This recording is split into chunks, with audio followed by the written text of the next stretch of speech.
Hello and welcome back to another OMNIHEROES video. In this video we're just going to go through Leandra.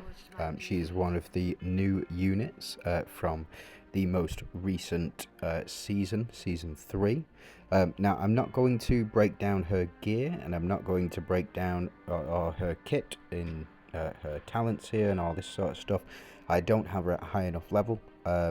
But what I wanted to do today is I'm going to just show her off at 6-star and just see if she's worth trying to obtain a copy early, because you can obtain a copy, or you will obtain a copy just through general events and general playing the game.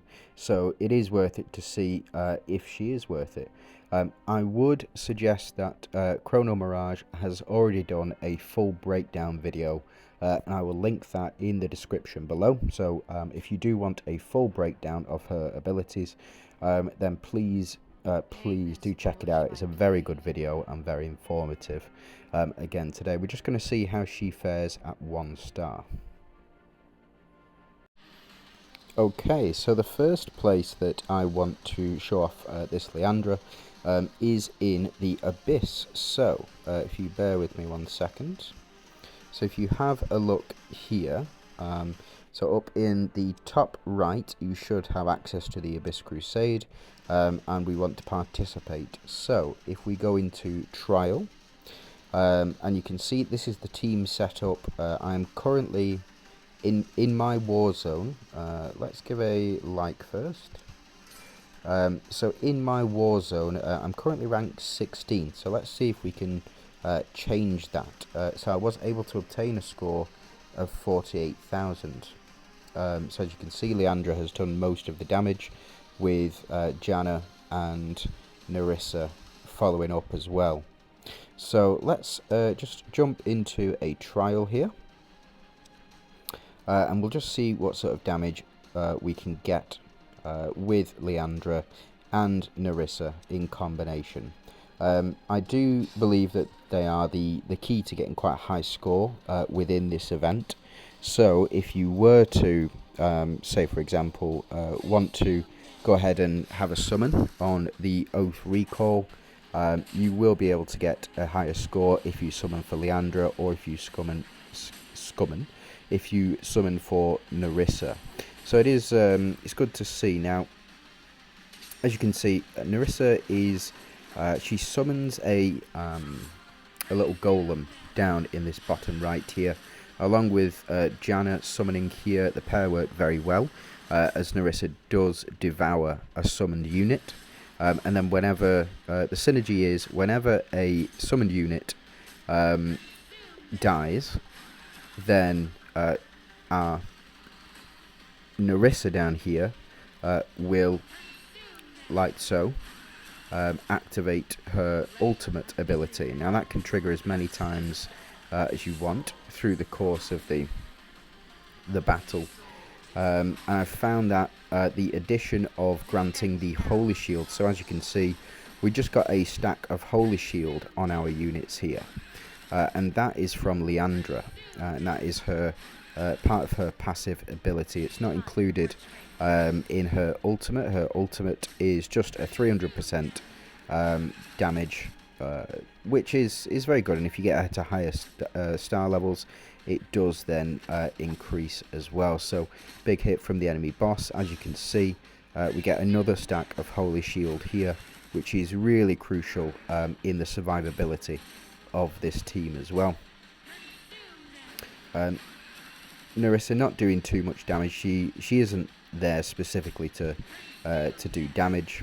I think she's there more to facilitate Leandra here, although she will get a lot of stacks in over the course of the battle, and the reason for that is because every time a summoned minion does die, Nerissa will increase her attack. Leandra also working in synergy as well by consuming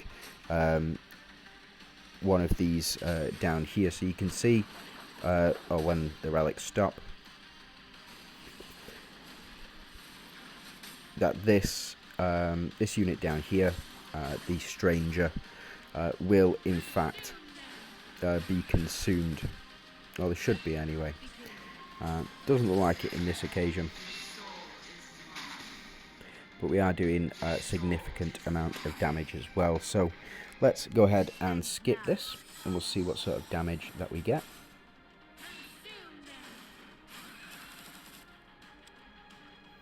So it looks like we're able to survive, and Leandra again doing the most damage. So if we have a look, didn't beat our previous score of 48,000, but that's fine. We were just using this as a sort of a trial, but as you can see, Leandra doing the most, followed up by Gianna and Nerissa as well. The reason that I've got Catherine in there is primarily because of her attack increase. So every time she's healed, she will increase the attack of the team. So just something to keep in mind. But I think what we'll do is we'll go ahead and sweep a couple of times and see where that leads us. Okay, so it looks like we've gone from 5 to 4 in our current war zone,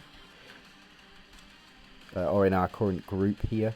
So we're not able to get top 3, but we are able to get, looks like in the zone we've got up to 12. So top 12, not bad, we'll take that.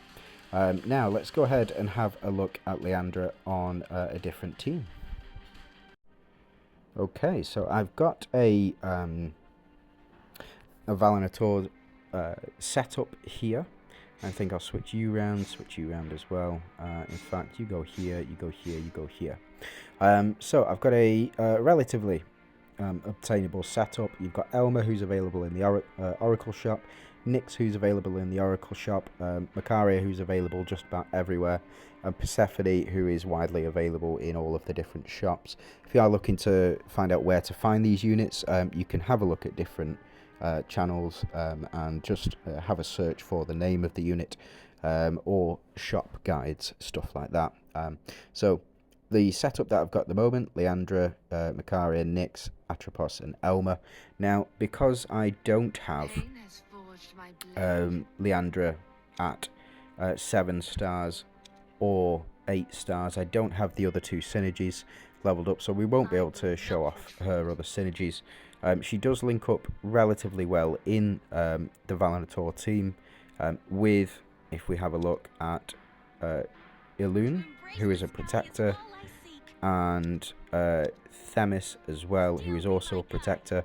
She does link up, so if you did need to build a protector team, you can now use a Valinor team in full. So it is just something to keep in mind, that if you are struggling on one of these stages and you have any of these units at sort of 8 stars, or if you have all of the units at 8 stars and above, you'll be able to use them in conjunction with each other and try and get through the stage that way. So let's jump into the gameplay and we'll just see how she does. So she's going to summon a unit down here. Hopefully this unit won't die before she gets to consume it.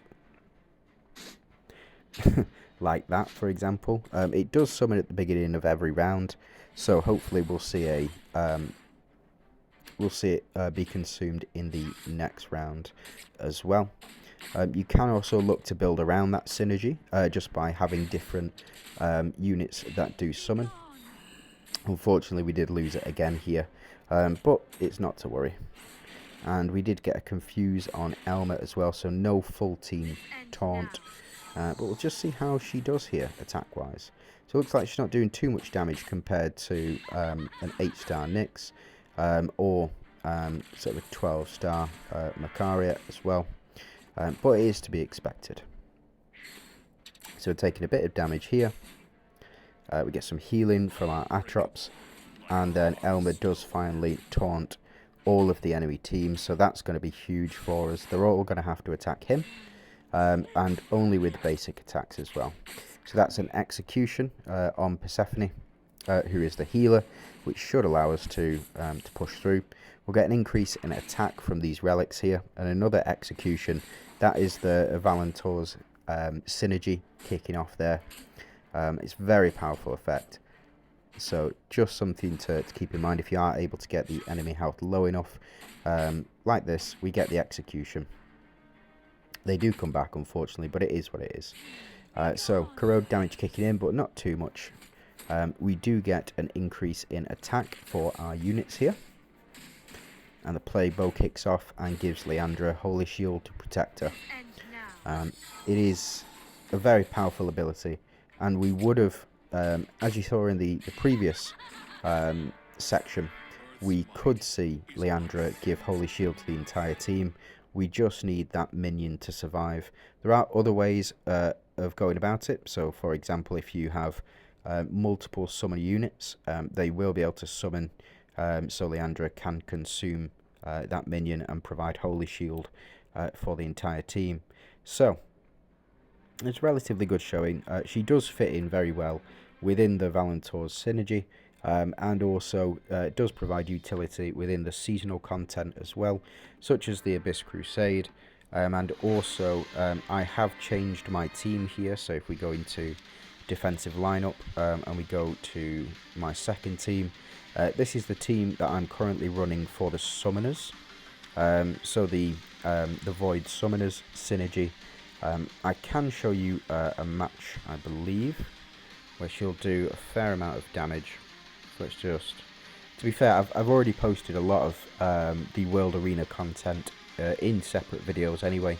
But this is just a quick overview of Leandra and also her effectiveness at 1 star. So should you summon for her, I would say yeah, I would say she's a really powerful unit, and I believe that she will be part of a lot of lineups moving forward as well. So you will be able to obtain us if I go into my inventory. If we go into shards, as you can see, I already have 30 shards for her. If you have a look in the, so we go into the schedule or the event schedule here, you'll be able to see where you can pick up copies or shards of her.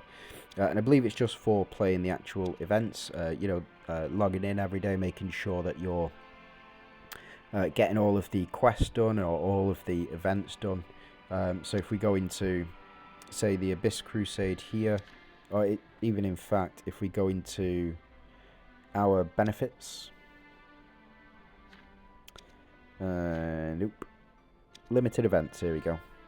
So if you have a look in limited events, here are where all of your quests are. So okay, great. So as you can see, we did get a copy or a couple of shards in Orisa through this event, and the same will be true of Leandra as well. And I believe that you'll also be able to pick up her shards next month as well, so you'll be able to level her up to level 3. But yeah, it's just my thoughts and opinions on Leandra after using her for a couple of days. Just like to say thank you for watching. If you could like the video and subscribe to the channel, it'd be really appreciated. I hope you have a good day.